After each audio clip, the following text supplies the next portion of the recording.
ವಿಜ್ಞಾನ ವಿಷಯ ಇದೆ. ಸೊ ಅದು 8ನೇ ತರಗತಿಯ ಭೂಗೋಳಶಾಸ್ತ್ರ ವಿಭಾಗದಲ್ಲಿನ ಮೊದಲ ಪಾಠ ಇತ್ತು, ಭೂಮಿ ನಮ್ಮ ಜೀವಂತ ಗ್ರಹ ಅಂತ. ಈ ಭೂಮಿ ನಮ್ಮ ಜೀವಂತ ಗ್ರಹ ಅಂತಕ್ಕಂಥ ಪಾಠದ ಕಡೆಯಲ್ಲಿರ್ತಕ್ಕಂಥ ಅಭ್ಯಾಸ ಪ್ರಶ್ನೋತ್ತರಗಳು ಯಾವುವು ಅಂತಕ್ಕಂಥದ್ದನ್ನ ನೋಡೋಣ. ಸೊ ಇಲ್ಲಿಯವರೆಗೆ ನಾನು 8, 9, 10ನೇ ತರಗತಿಯ ವಿವಿಧ ವಿಷಯಗಳಲ್ಲಿ ಕೂಡ ವಿಡಿಯೋಗಳನ್ನು ಅಪ್ಲೋಡ್ ಮಾಡಿದ್ದೀನಿ, ತಾವುಗಳು ನೋಡಬಹುದು. ಹೊಸಬರಾಗಿದ್ದರೆ ಚಾನಲನ್ನು ಸಬ್ಸ್ಕ್ರೈಬ್ ಮಾಡಿ, ಬೆಲ್ ಐಕಾನನ್ನು ಒತ್ತಿ. ನೀವು ನಮ್ಮ ಟೆಲಿಗ್ರಾಮ್ ಗ್ರೂಪ್ಗೆ ಸೇರಿಕೊಳ್ಳಿ, ಅದರ ಲಿಂಕನ್ನು ಈ ವಿಡಿಯೋದ ಡಿಸ್ಕ್ರಿಪ್ಷನ್ ಬಾಕ್ಸ್ನಲ್ಲಿ ಇಟ್ಟಿದ್ದೀನಿ. ಸೊ ವಿಡಿಯೋ ನೋಡಿದ ಕೂಡಲೇ ನಿಮ್ಮ ಒಂದು ಲೈಕ್ ಇರಲಿ, ಅಷ್ಟೇ ಅಲ್ಲದೆ ಫ್ರೆಂಡ್ ಸರ್ಕಲ್ಗಳಿಗೆ ಕೂಡ ಶೇರ್ ಮಾಡಲು ಮರೆಯದಿರಿ. ಪ್ರಶ್ನೆ 1 ಮತ್ತು ಅಭ್ಯಾಸಗಳಲ್ಲಿ. ಸೊ ಮೊದಲ ಇತ್ತು, ಕೆಳಗಿನ ವಾಕ್ಯಗಳಲ್ಲಿ ಖಾಲಿ ಬಿಟ್ಟಿರ್ತಕ್ಕಂಥ ಜಾಗಗಳನ್ನು ಭರ್ತಿಯನ್ನು ಮಾಡಬೇಕಿತ್ತು. ಪ್ರಶ್ನೆ 1, ಭೂಮಿಯ ಒಟ್ಟು ಭೌಗೋಳಿಕ ಕ್ಷೇತ್ರವು ಡ್ಯಾಶ್ ಚದರ ಕಿಲೋಮೀಟರ್. ಹಾಗಾದರೆ ಭೂಮಿ ಹೊಂದಿರತಕ್ಕಂಥ ಒಟ್ಟು ಭೌಗೋಳಿಕ ಕ್ಷೇತ್ರ ಎಷ್ಟಿದೆಪ್ಪ ಅಂತಂದರೆ 510 ದಶಲಕ್ಷ ಚದರ ಕಿಲೋಮೀಟರ್. ಪ್ರಶ್ನೆ 2, ಭೂಮಿಯು ಡ್ಯಾಶ್ ಆಕಾರದಲ್ಲಿದೆ. ಹಾಗಾದರೆ ಭೂಮಿ ಯಾವ ಆಕಾರದಲ್ಲಿದೆ ಅಂತ ಕೇಳಿದ್ದಾರೆ. ಸೊ ಉತ್ತರ ಬಂದ್ಬಿಟ್ಟು ಭೂಮ್ಯಾಕಾರ. ಸೊ ಭೂಮಿ ಹೊಂದಿರತಕ್ಕಂಥ ಆಕಾರ ಭೂಮ್ಯಾಕಾರ ಅಂತ. ಪ್ರಶ್ನೆ 3, ಭೂಮಿಯ ಸಮಭಾಜಕ ವೃತ್ತ ಮತ್ತು ಧ್ರುವ ಪ್ರದೇಶಗಳ ವ್ಯಾಸವು ಡ್ಯಾಶ್ ಮತ್ತು ಡ್ಯಾಶ್ ಚದರ ಕಿಲೋಮೀಟರ್ ಆಗಿದೆ. ನೋಡಿ, ಭೂಮಿಯ ಸಮಭಾಜಕ ವೃತ್ತದಲ್ಲಿರ್ತಕ್ಕಂಥ ವ್ಯಾಸ ಅದು 12,756 ಕಿಲೋಮೀಟರ್ ಆದರೆ ಭೂಮಿಯ ಧ್ರುವ ಪ್ರದೇಶಗಳ ವ್ಯಾಸ ಬಂದ್ಬಿಟ್ಟು 12,774 ಕಿಲೋಮೀಟರ್.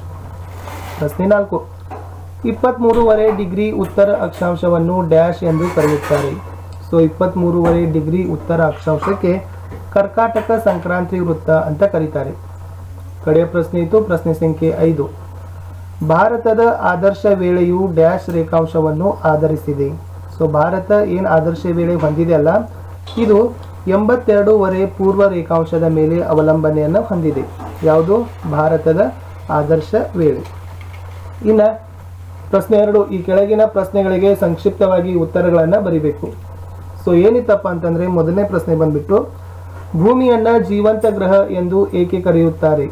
ಸೊ ಭೂಮಿಗೆ ಜೀವಂತ ಗ್ರಹ ಅಂತ ಕರೀಲಿಕ್ಕೆ ಕಾರಣವನ್ನು ಕೇಳಿದ್ದಾರೆ.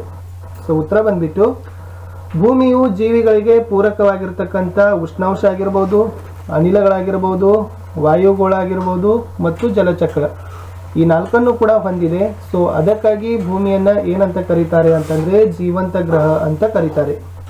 ಪ್ರಶ್ನೆ 2, ಉತ್ತರ ಗೋಳಾರ್ಧವನ್ನು ಭೂಪ್ರಧಾನ ಗೋಳ ಮತ್ತು ದಕ್ಷಿಣ ಗೋಳಾರ್ಧವನ್ನು ಜಲಪ್ರಧಾನ ಗೋಳ ಎಂದು ಏಕೆ ಕರೀತಾರೆ.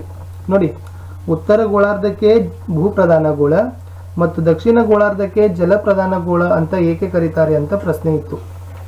ಸೊ ಉತ್ತರ ನೋಡೋದಾದ್ರೆ ಮೊದಲಿಗೆ ಉತ್ತರ ಗೋಳಾರ್ಧದ ಬಗ್ಗೆ. ಸೊ ಉತ್ತರ ಗೋಳಾರ್ಧ 60% ಭಾಗ ಭೂಭಾಗವನ್ನು ಹೊಂದಿದೆ. ಸೊ ಅದಕ್ಕಾಗಿ ಅದನ್ನು ಏನಂತ ಕರೀತಾರೆ? ಭೂಪ್ರಧಾನ ಗೋಳ ಅಂತ ಕರೀತಾರೆ. ಆದರೆ ಈ ಜಲಗೋಳಾರ್ಧ ಏನಾಗದಪ್ಪ ಅಂದ್ರೆ 81% ಜಲರಾಶಿಯನ್ನು ಹೊಂದಿದೆ. ಸೊ ಅದಕ್ಕಾಗಿ ಅದನ್ನು ಏನಂತ ಕರೀತಾರೆ? ಜಲಪ್ರಧಾನ ಗೋಳ ಅಂತ ಕರೀತಾರೆ. 81% ಜಲರಾಶಿಯನ್ನು ಹೊಂದಿರೋ ಕಾರಣ ಜಲಗೋಳಾರ್ಧವನ್ನು ಜಲಪ್ರಧಾನ ಗೋಳಾರ್ಧ ಅಂತ ಕರೀತಾರೆ.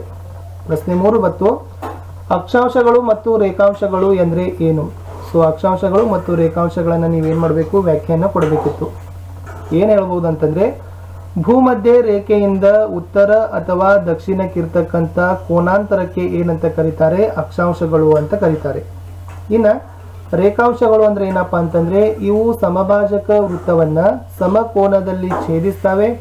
ಉತ್ತರ ಮತ್ತು ದಕ್ಷಿಣ ಧ್ರುವಗಳನ್ನು ಸಂಧಿಸ್ತಕ್ಕಂಥ ಕಾಲ್ಪನಿಕ ರೇಖೆಗಳಿಗೆ ರೇಖಾಂಶಗಳು ಅಂತ ಕರೀತಾರೆ. 4ನೇ ಪ್ರಶ್ನೆಗೆ ಹೋಗೋಣ. ಸ್ಥಾನಿಕ ವೇಳೆ ಮತ್ತು ಆದರ್ಶ ವೇಳೆಗೆ ಇರುವ ವ್ಯತ್ಯಾಸಗಳನ್ನು ಬರೆಯಿರಿ. ನೋಡೋಣ, ಸ್ಥಾನಿಕ ವೇಳೆ ಅಂದರೆ ಏನಂದರೆ, ಒಂದು ಸ್ಥಳದ ರೇಖಾಂಶ ಆಗಿರ್ಬೋದು ಅಥವಾ ಸೂರ್ಯನ ಸ್ಥಾನಕ್ಕನುಸಾರವಾಗಿ ನಿರ್ಧರಿಸ್ತಕ್ಕಂಥ ವೇಳೆಗೆ ಸ್ಥಾನಿಕ ವೇಳೆ ಅಂತ ಕರೀತಾರೆ. ಒಂದು ಸ್ಥಳದ ರೇಖಾಂಶ ಅಥವಾ ಸೂರ್ಯನ ಸ್ಥಾನಕ್ಕನುಸಾರವಾಗಿ ನಿರ್ಧರಿಸ್ತಕ್ಕಂಥ ವೇಳೆಗೆ ಸ್ಥಾನಿಕ ವೇಳೆ ಅಂತ ಕರೆದ್ರೆ, ಆದರ್ಶ ವೇಳೆ ಅಂದ್ರೆ ಏನಪ್ಪ ಅಂದ್ರೆ ಇಡೀ ದೇಶದಲ್ಲಿ ಅನುಸರಿಸ್ತಕ್ಕಂಥ ಏಕರೂಪದ ವೇಳೆಗೆ ಆದರ್ಶ ವೇಳೆ ಅಂತ ಕರೀತಾರೆ. ಆದರ್ಶ ವೇಳೆ ಅನ್ನೋದು ಇಡೀ ದೇಶದಲ್ಲಿ ಅನುಸರಿಸ್ತಕ್ಕಂಥ ಒಂದು ಏಕರೂಪದ ವೇಳೆ ಆದರೆ, ಸ್ಥಾನಿಕ ವೇಳೆ ಅಂದರೆ ಒಂದು ಸ್ಥಳಕ್ಕೆ ಅನುಗುಣವಾಗಿರ್ತಕ್ಕಂಥ ವೇಳೆ. ಇನ್ನು 5ನೇ ಪ್ರಶ್ನೆಗೆ ಹೋಗೋಣ. ಅಂತಾರಾಷ್ಟ್ರೀಯ ದಿನಾಂಕ ರೇಖೆ ಎಂದರೆ ಏನು. ಸೊ ಯಾವುದಕ್ಕೆ ಅಂತಾರಾಷ್ಟ್ರೀಯ ದಿನಾಂಕ ರೇಖೆ ಅಂತ ಕರೀತಾರೆ. ಉತ್ತರ ನೋಡೋದಾದ್ರೆ, ಪೆಸಿಫಿಕ್ ಸಾಗರದ ಮೂಲಕ ಹಾದು ಹೋಗಿರತಕ್ಕಂಥ 180 ಡಿಗ್ರಿ ರೇಖಾಂಶ ಇದು ಕೆಲವು ಭೂಭಾಗಗಳನ್ನು ತಪ್ಪಿಸಿ ಅಲ್ಲಲ್ಲಿ ಅಂಕೋಡೊಂಕಾಗಿ ಎಳೆದಿದ್ದಾರೆ. ಸೊ ಇದನ್ನೇ ಅಂತಾರಾಷ್ಟ್ರೀಯ ದಿನಾಂಕ ರೇಖೆ ಅಂತ ಕರೀತಾರೆ. ಪೆಸಿಫಿಕ್ ಸಾಗರದ ಮೂಲಕ ಹಾದು ಹೋಗಿರ್ತಕ್ಕಂಥ 180 ಡಿಗ್ರಿ ರೇಖಾಂಶವೇ ಅಂತಾರಾಷ್ಟ್ರೀಯ ದಿನಾಂಕ ರೇಖೆ ಅಂತ ಸರಳವಾಗಿ ನಾವು ಒಂದೇ ವಾಕ್ಯದಲ್ಲಿ ಬರೀಬಹುದು. ಇನ್ನು ಮುಂದೆ ಹೋಗೋಣ. ಈ ಕೆಳಗಿನವುಗಳ ಅರ್ಥಗಳನ್ನು ಬರಿಬೇಕಾಗಿದೆ, ಅವುಗಳನ್ನು ವ್ಯಾಖ್ಯೆಗಳನ್ನು ಕೊಡಬೇಕಿದೆ. ಸೊ ನೋಡೋದಾದ್ರೆ, ಸೊ ಮೊದಲನೇದು ಬಂತು ವಿಶಿಷ್ಟ ಗ್ರಹ.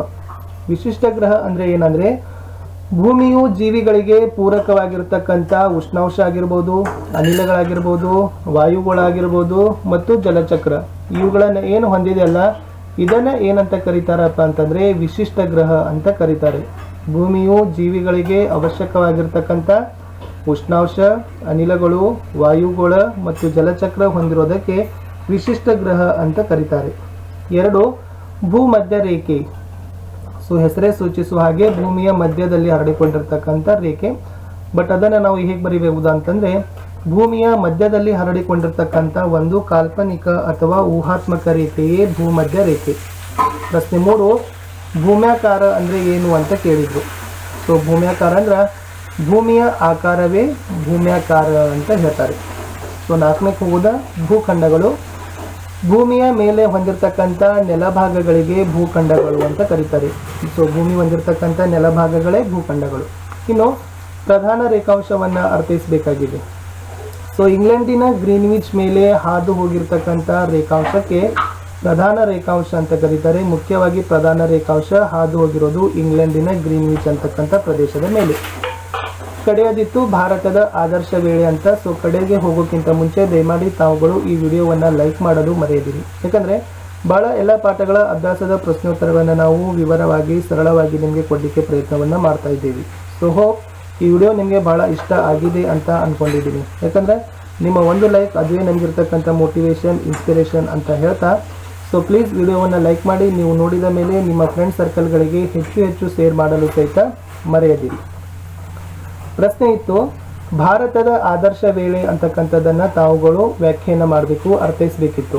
ಸೊ ಇಡೀ ದೇಶದಲ್ಲಿ ಅನುಸರಿಸ್ತಕ್ಕಂಥ ಏಕರೂಪದ ವೇಳೆಗೆ ಆದರ್ಶ ವೇಳೆ ಅಂತ ಕರೀತಾರೆ.